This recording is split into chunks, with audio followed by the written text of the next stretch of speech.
Il existe un moment silencieux, presque imperceptible, où tu réalises que tu es fatigué, pas du monde, mais d'essayer de déchiffrer des personnes qui n'ont jamais voulu être comprises.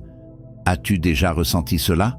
Cette sensation de porter des dialogues entiers dans ta tête, de rejouer des scènes, de réinterpréter des regards, comme si, dans un détail oublié, se cachait enfin la clé pour être accepté. Mais si je te disais que plus tu essaies de comprendre les autres, plus tu t'éloignes de toi-même.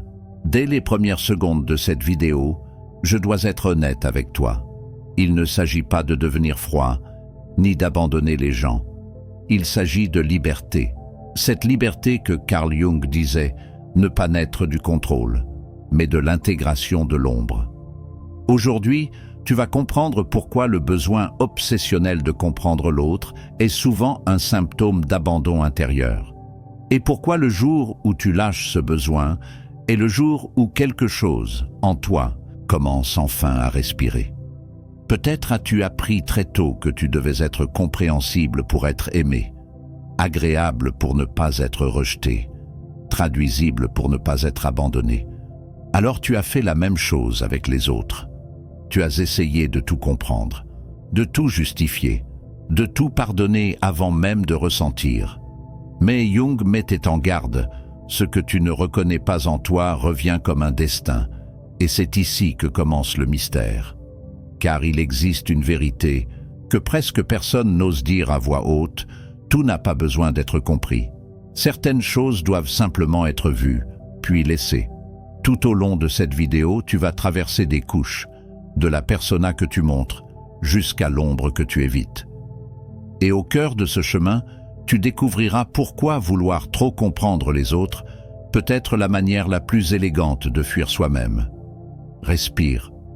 Ce n'est pas une attaque, c'est une invitation. Parce qu'au fond, tu ne veux pas comprendre le monde, tu veux arrêter de t'y perdre. Si tu restes jusqu'à la fin, tu ne sortiras pas en comprenant mieux les gens. Tu sortiras en comprenant pourquoi cela n'a jamais été le chemin. La promesse est simple et pourtant troublante. Tu réaliseras que la paix que tu cherches chez les autres n'apparaît que lorsque tu cesses de la poursuivre à l'extérieur. Carl Jung disait que la plus grande erreur de l'être humain est d'essayer de résoudre à l'extérieur ce qui appartient au monde intérieur. Et peu de choses épuisent autant l'énergie psychique que la tentative constante d'interpréter le comportement d'autrui. As-tu déjà essayé de comprendre pourquoi quelqu'un s'est éloigné? Pourquoi il a changé sans prévenir? Pourquoi il t'a blessé sans explication, passant des nuits entières à construire des hypothèses comme un détective de ta propre douleur? Cette quête semble noble, mais elle cache un piège silencieux, parce qu'au fond, quand tu essaies de comprendre l'autre à tout prix, tu te dis à toi-même: si je comprends, peut-être que je n'aurai pas à ressentir. Et c'est là que le conflit commence. Jung appelait cela un déplacement psychique, quand l'esprit fuit la douleur en créant des récits, des explications, des théories, pour ne pas affronter la blessure originelle, la blessure de ne pas avoir été vu, de ne pas avoir été choisi, de ne pas avoir été suffisant. Et plus tu essaies de comprendre, plus tu repousses la rencontre avec cette vérité. Cette vidéo ne va pas t'apprendre à mieux gérer les personnes difficiles. Elle va te montrer pourquoi certaines personnes n'ont jamais été un problème à résoudre, mais un miroir que tu as évité de regarder. Il y a quelque chose de profondément libérateur dans le fait d'accepter que tu n'as pas besoin de comprendre celui qui t'a blessé pour avancer. Mais cette liberté a un prix, et presque personne n'est prêt à le payer. Car le prix, c'est d'abandonner la fantaisie selon laquelle tout a un sens, et d'accepter que certaines douleurs sont simplement arrivées, et peut-être, juste peut-être, que cela n'a jamais vraiment parlé de toi. Garde cela en toi. Nous n'allons pas encore ouvrir cette porte. Avant cela, nous devons parler de l'addiction invisible qui te maintient prisonnier dans l'esprit des autres, même lorsqu'ils sont déjà partis.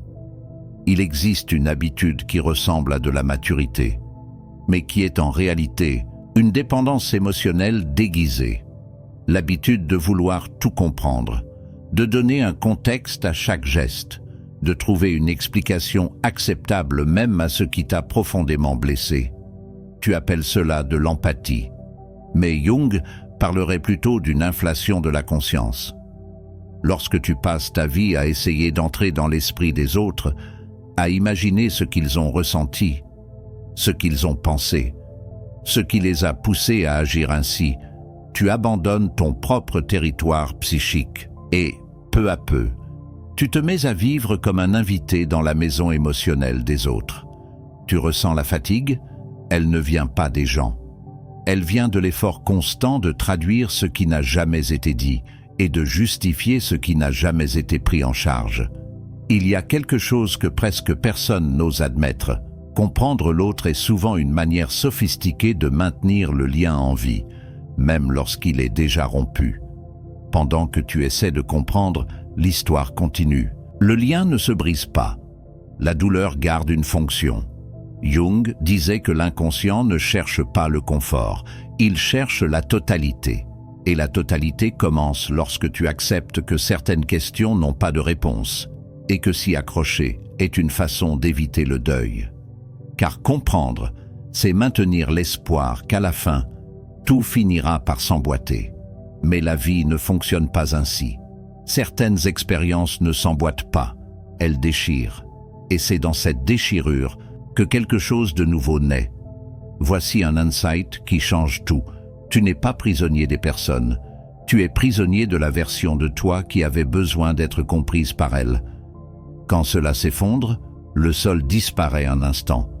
Et c'est précisément ce vide qui fait peur.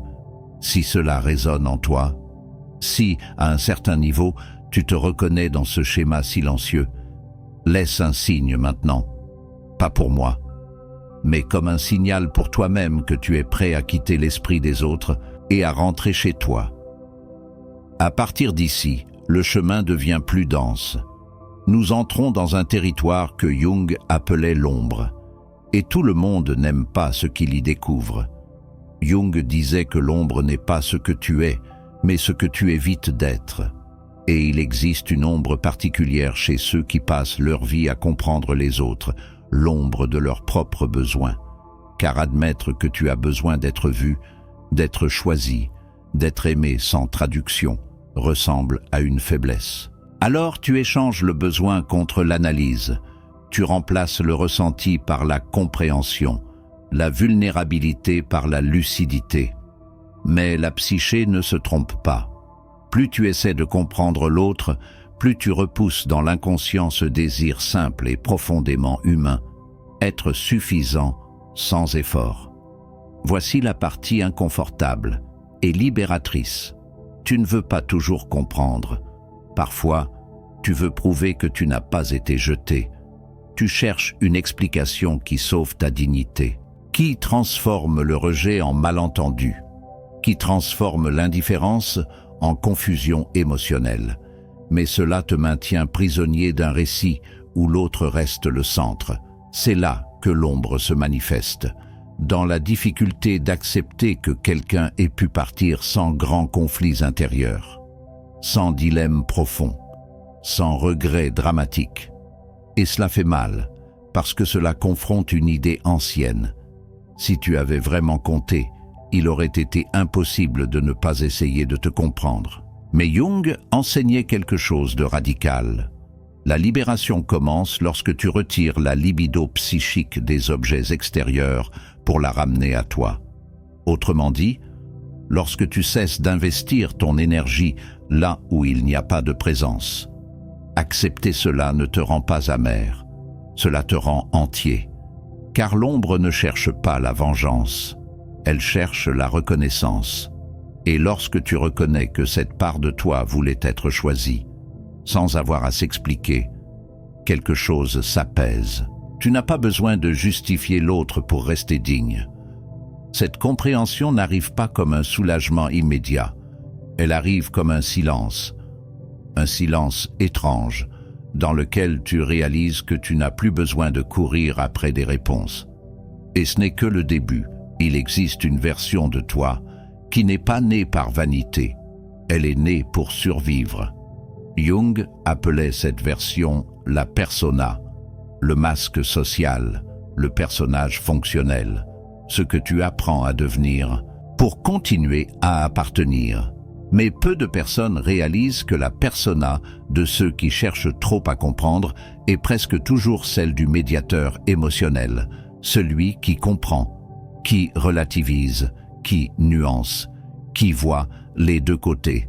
Très tôt, peut-être, tu as compris que ressentir trop faisait peur, que trop avoir besoin dérangeait, que demander pourquoi n'appelait pas toujours de réponse. Alors tu t'es adapté. Tu as appris à être mûr trop tôt, à avaler tes réactions, à traduire ta douleur en arguments acceptables. La persona de celui qui comprend est socialement admirée, mais psychologiquement épuisante, parce qu'elle exige l'impossible, être toujours au-dessus de sa propre blessure. Et voici le point que presque personne n'aborde. Quand tu vis dans cette persona, tu n'entres pas en relation comme quelqu'un de vivant, mais comme quelqu'un d'interprétable. Tu finis par croire que l'on te gardera près de soi seulement si tu fais sens, si tu es facile à comprendre, si tu ne crées pas de conflit. Et sans t'en rendre compte, tu commences à expliquer l'inexplicable, à adoucir l'insupportable, à normaliser ce qui te désorganise intérieurement. Jung avertissait que la persona, lorsqu'elle est confondue avec le soi, devient une prison élégante. Tu crois être conscient, mais tu es dissocié.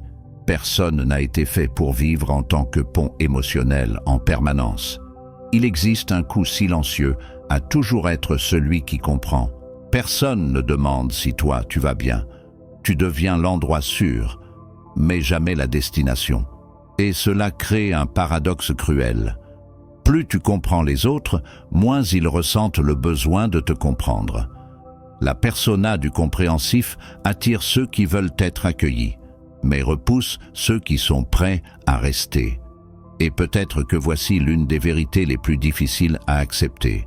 Certaines personnes se rapprochent de toi, non pas pour ce que tu es, mais pour l'espace émotionnel que tu offres.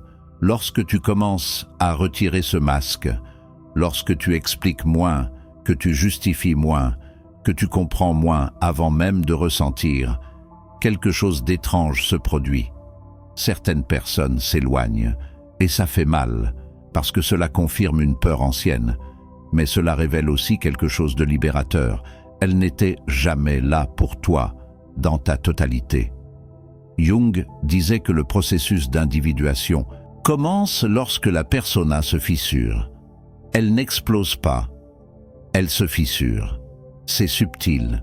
Tu parles moins, tu expliques moins. Tu acceptes que tout n'est pas besoin d'être résolu pour que tu continues d'exister. Tu comprends que tu ne dois pas de clarté émotionnelle à ceux qui n'offrent pas de présence. Et peu à peu, l'énergie qui allait vers l'extérieur revient. Si ce passage touche quelque chose de profond, si tu sens que tu as vécu trop longtemps en étant quelqu'un de facile à comprendre, abonne-toi maintenant, pas comme un geste automatique, mais comme un symbole, celui de ta volonté d'aller jusqu'au bout de ce chemin, même si cela signifie laisser certaines masques derrière toi. Dans la prochaine partie, nous entrerons dans le point le plus délicat de tous, la peur du vide qui apparaît lorsque tu cesses d'essayer de comprendre. Parce que la liberté, avant d'être un soulagement, est un vertige. Il existe un instant précis, presque imperceptible, où tu arrêtes d'essayer de comprendre. Ce n'est pas une décision dramatique, ce n'est pas une rupture brutale, c'est plutôt une fatigue ancienne qui finit par l'emporter. Tu ne cours simplement plus après l'explication, et c'est là que le vide apparaît. Jung disait que l'être humain craint le vide parce que le vide est fertile. Ce n'est pas une absence, c'est un potentiel non organisé. Tant que tu essayais de comprendre les autres, ton esprit était occupé, rempli de récits, de hypothèses, de mouvements. Quand cela cesse, le silence effraie, parce que sans l'autre au centre, une question longtemps repoussée surgit. Qu'est-ce que je ressens quand personne n'est en train d'être analysé? Ce vide n'est pas une dépression, ce n'est pas de l'apathie, c'est une décompression psychique. Mais au début, il ressemble à une perte d'identité. Tu réalises que beaucoup de tes émotions étaient des réactions, que l'essentiel de ton énergie servait à répondre, interpréter, ajuster. Sans cela, qui es-tu? Jung appellerait ce moment la rencontre avec le soi à l'état brut, encore sans forme, encore sans récit. Et c'est pour cela que ça fait mal, parce que tu as appris à exister dans la relation, à te définir par l'impact que tu produis, par la manière dont on te lit.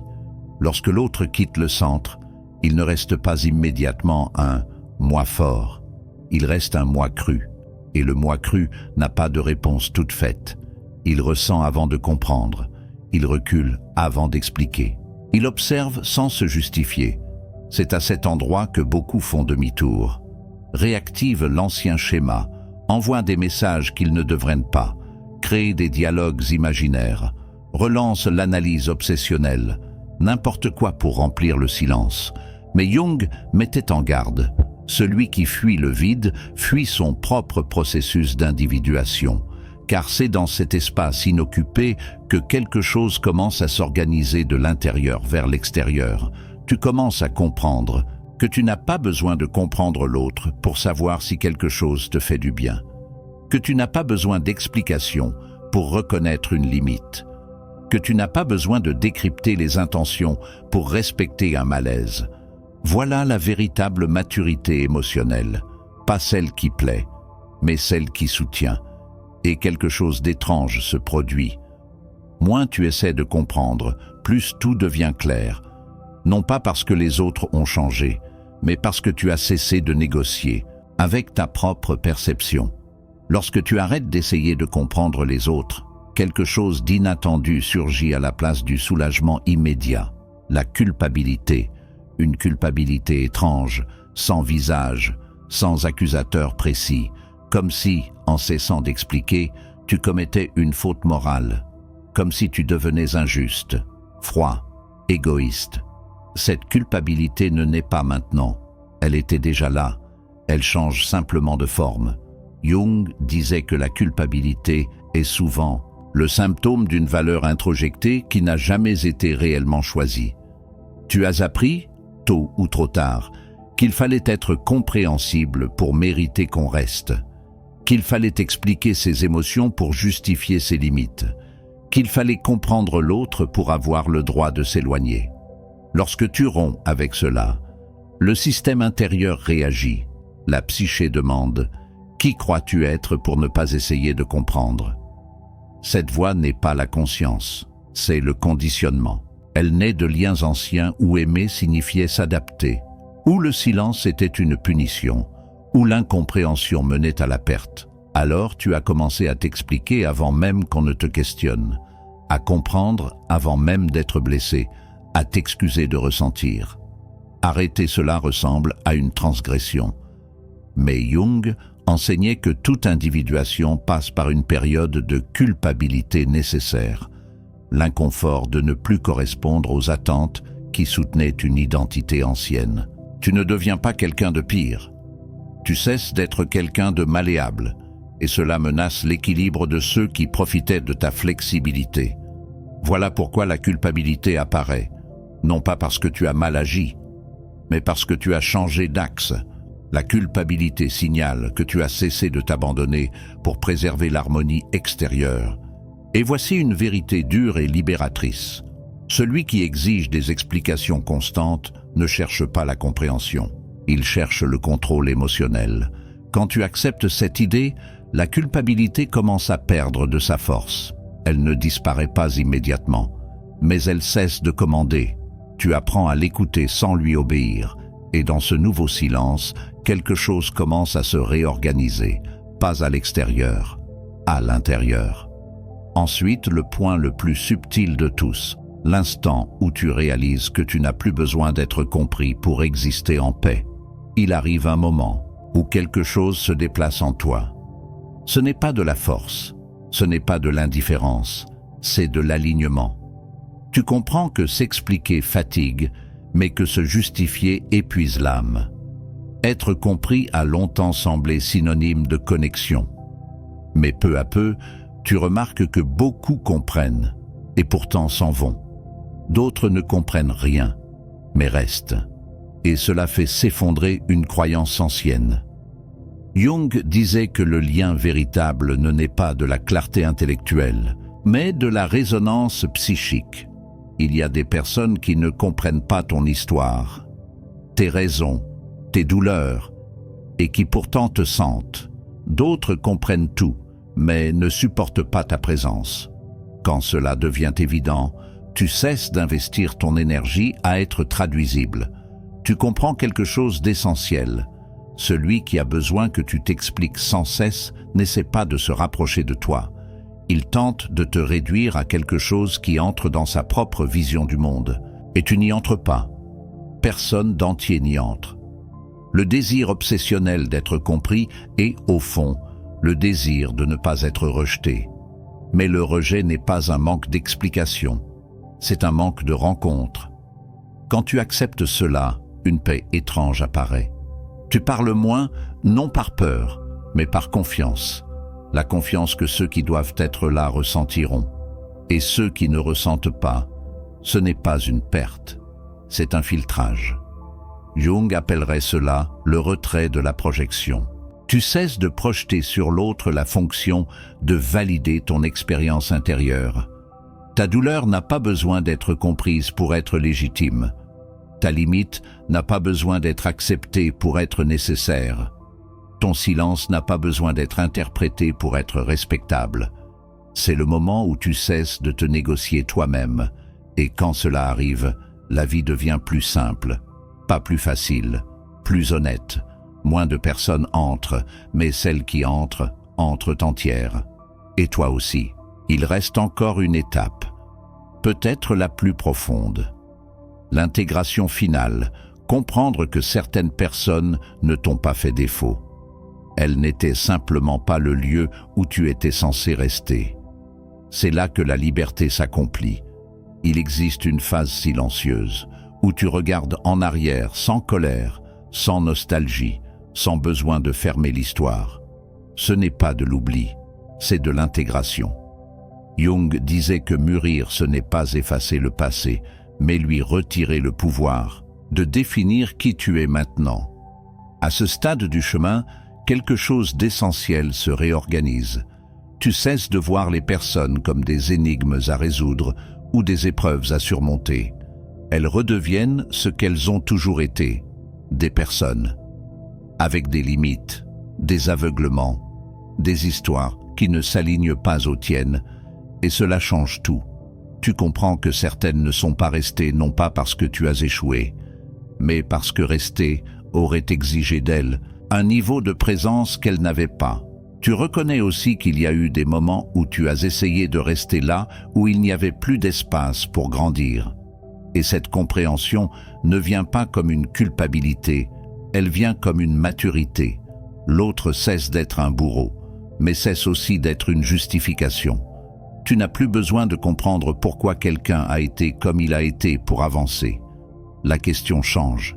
Elle cesse d'être « pourquoi cela m'est-il arrivé ?» et devient « qu'est-ce que cela a réveillé en moi ?» Ce déplacement est essentiel, car tant que la réponse est chez l'autre, tu restes lié. Lorsque la réponse devient intérieure, le lien se dissout naturellement. Jung appellerait cela la désidentification. Tu cesses de te confondre avec les rôles que tu as joués dans la vie des autres. Tu n'es plus l'incompris, l'abandonné, celui qui a trop essayé. Tu es quelqu'un qui a appris. Et un apprentissage réel ne demande pas la répétition. À ce stade, le silence n'est plus un vide, c'est un espace. Tu commences à choisir non par peur de perdre, mais par respect pour ton centre. Et cela se reflète partout, dans les liens, dans les décisions, dans les limites qui semblaient autrefois dures et qui paraissent maintenant naturelles. Il ne reste qu'un dernier mouvement, pas extérieur, intérieur. Le moment où tu comprends, sans aucun effort, que la liberté que tu cherchais n'a jamais été dans le fait de comprendre les autres, mais dans le fait de ne plus t'abandonner pour eux. La liberté n'arrive pas comme un cri. Elle arrive comme un silence qui ne fait pas mal. Elle n'explose pas. Elle se pose. Tu commences à remarquer que tu ne te réveilles plus en pensant à ce que quelqu'un voulait dire, à ce que quelqu'un a ressenti, à ce que quelqu'un penserait si tu étais différent. Il y a moins de dialogue intérieur, moins de défense, moins de répétition mentale. Et cela n'arrive pas parce que tu as enfin compris les autres. Cela arrive parce que tu as cessé de t'expliquer pour avoir le droit d'exister. Carl Jung disait que le plus grand acte de courage psychologique est de cesser de chercher à l'extérieur ce qui ne peut être trouvé qu'à l'intérieur. Pendant longtemps, tu as cru que comprendre était un acte d'amour, et en partie, ça l'était. Mais quelque chose s'y mêlait, une peur ancienne, l'idée silencieuse que, si tu comprenais suffisamment, personne ne partirait. Mais la vie ne fonctionne pas ainsi. Les gens ne restent pas parce qu'ils sont compris. Ils restent quand il y a une présence réelle, quand il y a de la vérité, quand il y a une rencontre. Et la rencontre ne naît pas de l'explication constante, elle naît de l'entièreté. Tu commences à voir que beaucoup de tes tentatives de comprendre étaient en réalité des tentatives de contrôle. Pas du contrôle de l'autre, mais du contrôle de la douleur. Tu voulais t'assurer que rien ne soit en vain, que tout ait un sens, que chaque blessure soit accompagnée d'une explication qui la rende supportable. Mais certaines douleurs ne sont pas venues pour enseigner quoi que ce soit. Elles sont venues pour clore des cycles. Et quand tu acceptes cela, quelque chose de profond se réorganise. Tu n'as plus besoin de transformer chaque chose en apprentissage immédiat. Tu n'as plus besoin d'extraire du sens de chaque perte. Tu n'as plus besoin de mûrir dans l'urgence pour prouver que tu as dépassé. Tu continues simplement. Et continuer, ici, ne signifie pas oublier. Cela signifie cesser de porter. Jung parlait de l'intégration du self comme d'un retour à sa propre autorité intérieure. Le point où tu fais plus confiance à ton expérience directe qu'à l'interprétation des autres. C'est le moment où tu réalises que tu n'as pas besoin d'être compris pour être vrai, que ta douleur n'a pas besoin d'être validée pour être réelle, que ta limite n'a pas besoin d'être négociée pour être légitime. Tu apprends à laisser les autres avec les versions qu'ils ont créées de toi. Certains te verront comme froid, d'autres comme distant. D'autres encore diront que tu as changé. Mais toi, tu connais la vérité. Tu ne t'es pas durci. Tu t'es intégré. Tu as cessé d'expliquer ce que tu ressens à ceux qui n'ont jamais su écouter. Tu as cessé de comprendre ceux qui t'ont blessé pour enfin comprendre ce que cela a réveillé en toi. Et cela change tout. À partir de là, les liens qui restent n'exigent plus de traduction constante. Ils respirent. Le silence cesse d'être une menace. Il devient un espace partagé. Tu parles quand tu le ressens. Tu te tais quand c'est nécessaire. Tu pars quand quelque chose se désaligne. Tu restes quand il y a présence, sans drame, sans justification excessive, sans cette ancienne anxiété d'être mal interprété. Parce que tu comprends quelque chose d'essentiel, ceux qui te comprennent mal ne sont pas en dialogue avec toi, mais avec leur propre projection. Et tu n'as pas à les corriger. La liberté dont parlait Jung n'était pas la liberté de tout faire. C'était la liberté de ne pas se trahir, de ne pas abandonner sa propre perception pour maintenir des liens fragiles, de ne pas expliquer son âme à ceux qui ne perçoivent que la surface. Tu deviens libre le jour où tu acceptes que tu ne seras pas compris par tout le monde et que tu cesses d'essayer. Le jour où tu comprends qu'être entier est plus important qu'être accepté. Le jour où tu réalises que certaines personnes ne sont pas sorties de ta vie parce que tu as échoué, mais parce que le rôle que tu jouais n'était plus soutenable. Et alors, sans annonce, sans public, sans besoin de prouver quoi que ce soit, tu reviens à toi. Pas comme quelqu'un qui gagne, mais comme quelqu'un qui rentre. Et pour la première fois depuis longtemps, c'est suffisant. Ça en valait la peine. Avant de conclure, je veux te dire merci. Si tu es resté jusqu'ici, Ce n'était pas par curiosité vide, c'est parce que quelque chose en toi était prêt à entendre ces mots. Ce genre de réflexion n'est pas un divertissement rapide, c'est une rencontre, et les rencontres demandent de la présence. Alors merci d'avoir offert ton temps, ton silence et ton attention. Si cette vidéo t'a touché, si à un moment tu t'es reconnu, si tu as senti que tu n'étais pas seul dans ces couches intérieures, je t'invite à t'abonner à la chaîne, pas comme un geste automatique, mais comme un signe d'appartenance. Ici, le contenu n'est pas fait pour plaire à tout le monde. Il est fait pour ceux qui sont prêts à regarder à l'intérieur. En t'abonnant, tu permets à ce type de réflexion de continuer d'exister et d'atteindre ceux qui en ont besoin. Merci d'être ici. À très bientôt pour le prochain plongeon.